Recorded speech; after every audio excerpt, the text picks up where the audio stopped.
Assalamualaikum warahmatullahi wabarakatuh. Saya Windy Widiawati, perwakilan dari kelompok 4, ingin menjelaskan materi diskusi kelompok kami mengenai syok. Di sini definisi syok.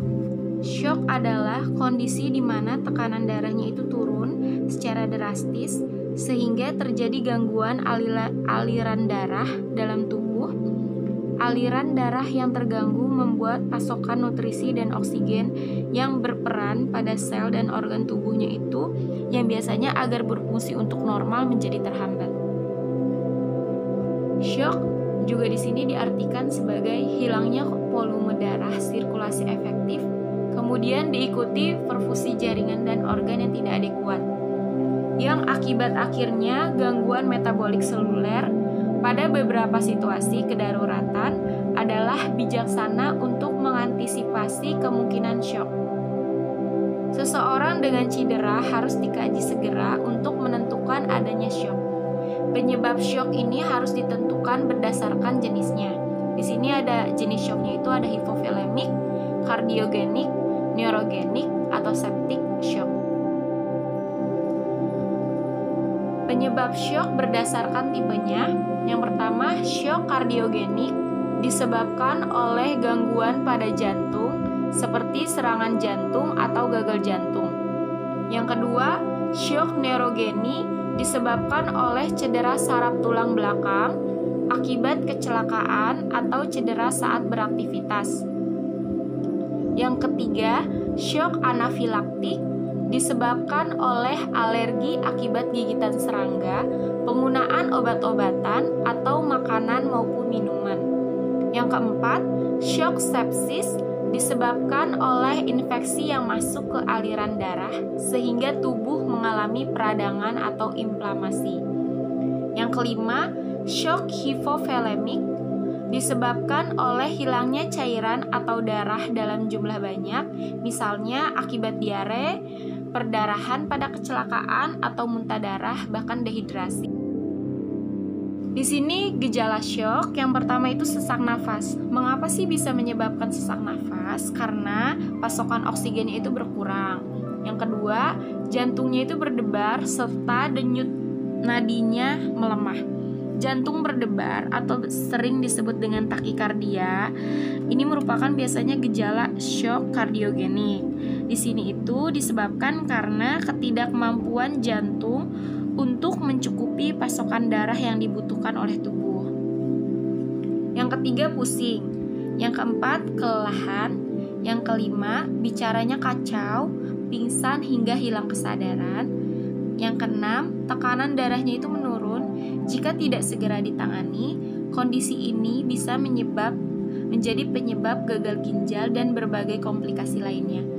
Maka itu, syok harus segera ditangani agar tidak dapat menyebabkan komplikasi lain. Yang ketujuh, bibir dan kuku jarinya membiru. Kenapa bisa membiru? Karena pada orang yang syok, itu kadar oksigennya itu rendah.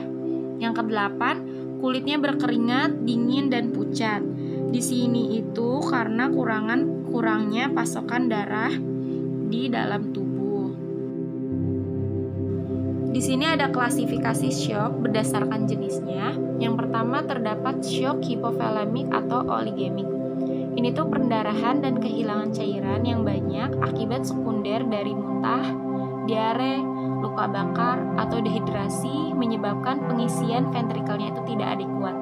Seperti penurunan preload berat direfleksikan pada penurunan volume dan tekanan diastoliknya ventrikel kanan kiri. Tadi itu preload itu saya akan jelaskan. Preload itu merupakan beban awal di mana otot jantungnya itu diregangkan sebelum ventrikel kirinya itu berkontraksi. Itu tuh biasanya disebut juga dengan ventricle dan diastole volume. Yang kedua ada shock obstruktif ekstrakardiak. Shock ini merupakan ketidakmampuan ventrikel untuk mengisi selama diastol, sehingga secara nyata menurunkan volume sekuncup, stroke volume, dan berakhirnya curah jantung. Yang ketiga, shock kardiogenik.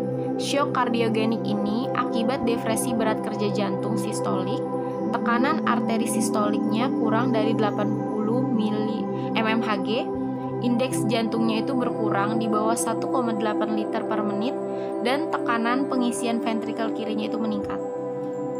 Di sini ada syok distributif, bentuk syok septik, syok neurogenik, syok anafilaktik yang menyebabkan penurunan tajam pada resistensi vaskuler perifer. Syok septik itu merupakan salah satu kondisi KGD atau kegawat daruratan yang disebabkan oleh kondisi sepsis. Peradangan di seluruh tubuh akibat infeksi ditandai dengan kegagalan fungsi sirkulasi akibat infeksi yang berkelanjutan. Di sini terdapat gambaran klinisnya. Gambaran klinis syok hipovolemik dipengaruhi oleh besarnya kehilangan cairan tubuh dan mekanisme kompensasi. Kehilangan 5-10% berat badan umumnya itu masih dapat dikompensasi, kecuali tanda kehilangan cairan. Mekanisme kompensasi dapat dikenali dengan dijumpainya produksi urin yang menurun, ujung ekstremitas dingin, dan capillary refill time yang dapat sedikit memanjang. Mekanisme kompensasi tidak akan memadai pada kehilangan 15% atau lebih. Capillary refill time itu merupakan tes yang dilakukan cepat pada daerah dasar kuku untuk mengetahui ada tidaknya dehidrasi. Di sini derajat syok dibedakan menjadi 3, ringan, sedang, dan berat.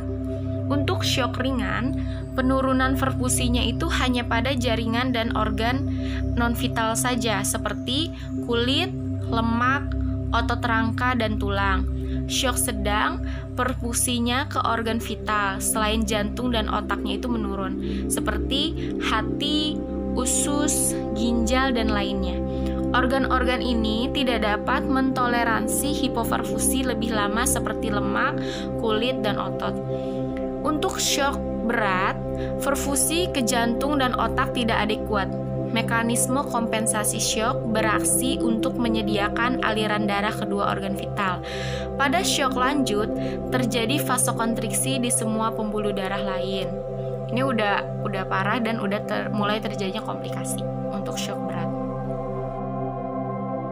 Manifestasi klinis syok berdasarkan jenisnya. Pertama, syok hipovolemik.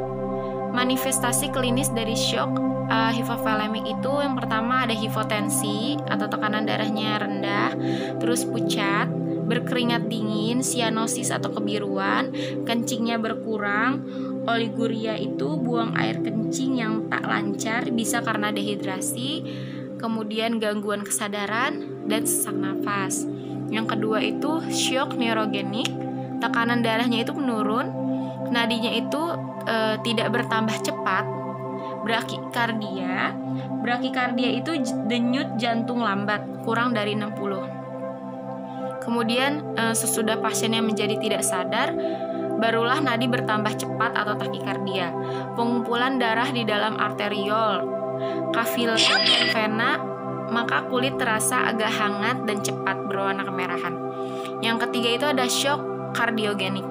Pasien tidak sadar atau hilangnya kesadaran secara tiba-tiba, sianosis akibat dari aliran perifer berhenti dan akarnya dingin. Ada langkah-langkah pertama menangani syok. Yang pertama itu kita lihat dari posisi tubuhnya. 1. Posisi tubuh penderitanya itu diletakkan berdasarkan letak luka.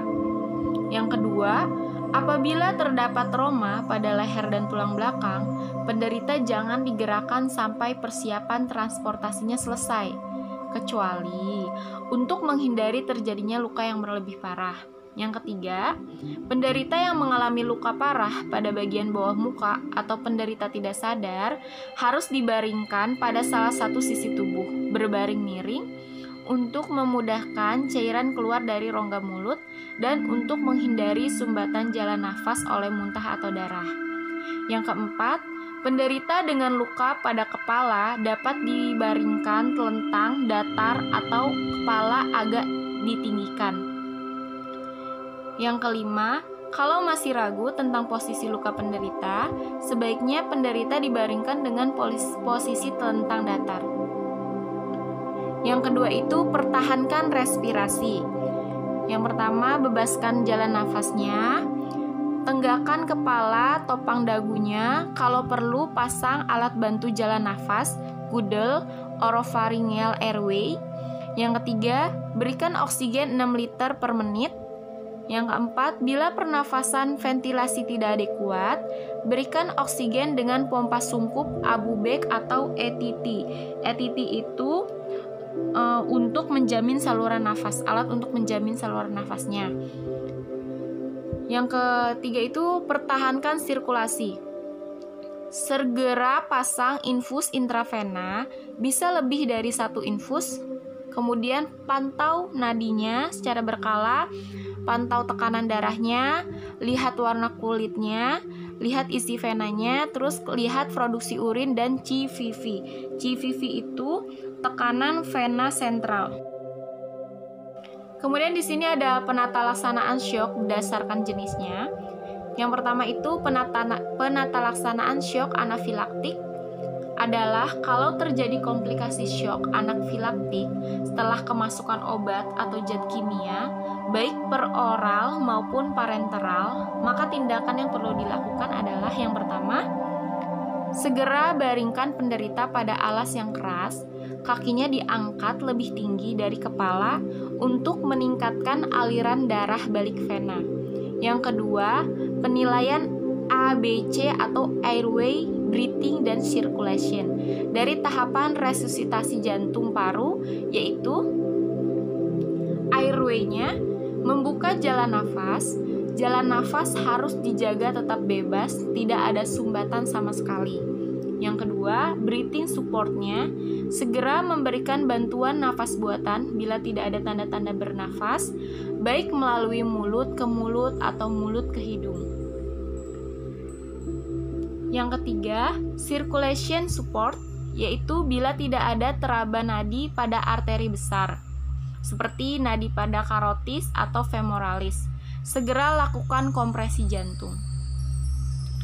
Yang ketiga, segera berikan adrenalin 0,3 sampai 0,5 mg larutan 1/1000 untuk penderita dewasa atau 0,01 per kilogram untuk penderita anak-anak intramuskular. Yang keempat, dalam hal terjadi spasme bronkus di mana pemberian adrenalin kurang memberi respon, dapat ditambahkan aminofilin 5-6 mg per kilogram berat badannya. Intravena dosis awal yang diteruskan 0,4-0,9 mg per kilogram berat badan per menit dalam cairan infusnya. Kemudian di sini ada penata laksanaan shock hipovolemik. Yang pertama itu mempertahankan suhu tubuh pasiennya. Yang kedua itu pemberian cairan. Yang ketiga itu penata laksanaan shock neurogenik. Baringkan pasien dengan posisi kepala lebih rendah dari kaki atau posisi Trendelenburg. Yang kedua itu pertahankan jalan nafas dengan memberikan oksigen sebaiknya dengan menggunakan masker. Untuk keseimbangan hemodinamik sebaiknya ditunjang dengan resusitasi cairan. Yang terakhir, bila tekanan darah dan perfusi perifer tidak segera pulih, berikan obat-obatan vasoaktif seperti adrenergik, agonis alfa yang indikasi kontra bila ada pendarahan seperti Rufturlien. Di sini ada obat-obatannya, contohnya ada dofamin, norvinefrin, sama dobutamin. Terima kasih, selamat belajar.